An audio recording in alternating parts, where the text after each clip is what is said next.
The school system will never teach you about money. The school system was designed to teach you to be an employee or a doctor or a lawyer, a specialist, but never about money. My father was the head of education, PhD, all that stuff. I go home and ask him, I said, why don't we learn about money in school? And he looked at me and says, because the government doesn't let us teach that subject. The government tells us what we can teach and what we can't teach. And I thought that was strange. And I said, but aren't we going to school to learn about money? He says, no, your job is to get a job. Poverty is passed on. It's taught in your families. And middle class is taught in families. And so the people right now who are sitting at home, who are struggling financially or worried about money or unhappy, they may be making a lot of money, but unhappy with what they're doing, it was probably taught to you.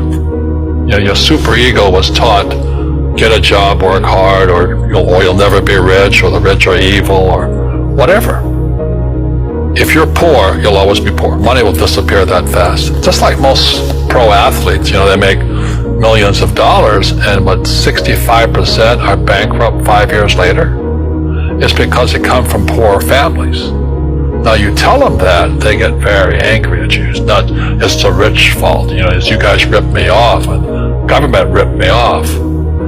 But unfortunately, what Mr. Lipton was saying, it's passed down genetically. The moment I pay you, you think like an employee. Entrepreneurs work for free. You see, people say, well, why don't you give the poor money?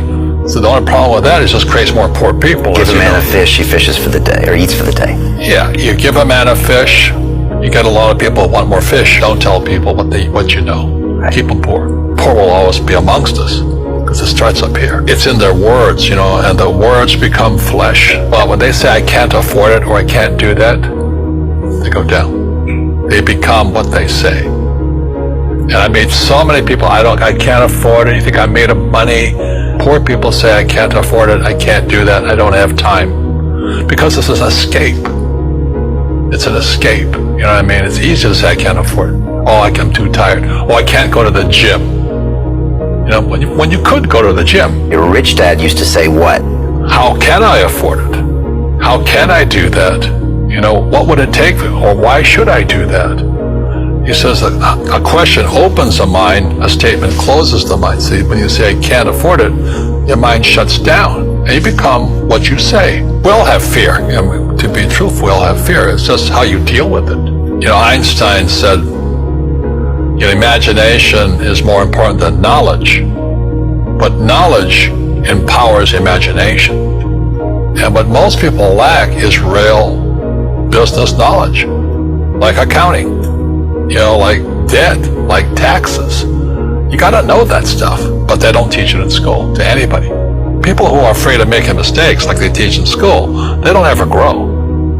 Because spirituality is there's good and there's bad, there's right and there's wrong, there's up and there's down. Most people only want to be right, they only want to be positive. Well, you can't have that. That's not reality. Every time I failed, it was like, good. I said, okay, what have I learned? And the average person, the reason they're poor is they haven't failed. You know, they play it so safe. They haven't made any mistakes like they're taught in school. That means they don't learn anything. That's why the school system's actually fundamentally corrupt. It's anti-education. And I think what most people do is they let their parents or their friends talk them out of life. So afraid of failing. But failing is how we succeed.